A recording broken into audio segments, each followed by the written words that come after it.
ভেবেছিলাম তোমাদের প্রশ্ন বইমেলা নিয়ে থাকবে, হঠাৎ করে বাংলা ইন্ডাস্ট্রি নিয়ে একটা প্রশ্ন। আমি বলি হচ্ছে স্পেশাল কি ওকেশন?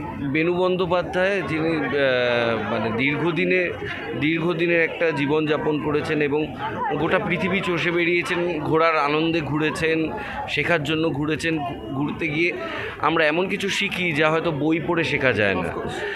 বই পড়ে যেটা শেখা যায় না সেটাকে বইতে লিপিবদ্ধ করেছেন বেনু বন্দ্যোপাধ্যায়। আমার শ্রদ্ধেয়া বেনুদি বা বেনু কাকিমা যেটাই বলি, তা সেই বইটা পড়ার আমার খুব ইচ্ছে ছিল, কাছ থেকে দেখার ইচ্ছে ছিল এবং এটা অনেক দিন ধরে পেন্ডিং ছিল।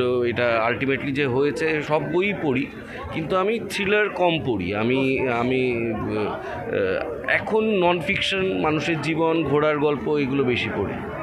বারবার আর্টিস্টদের কাজ বন্ধ করে দেওয়ার একটা টেন্ডেন্সি হচ্ছে, তো এটা নিয়ে কীরকম স্ট্রাগল আপনাদেরকে ফেস করতে হচ্ছে আর কি করে এটাকে কাউন্টার করা যায়, এটা আপনার কি মত?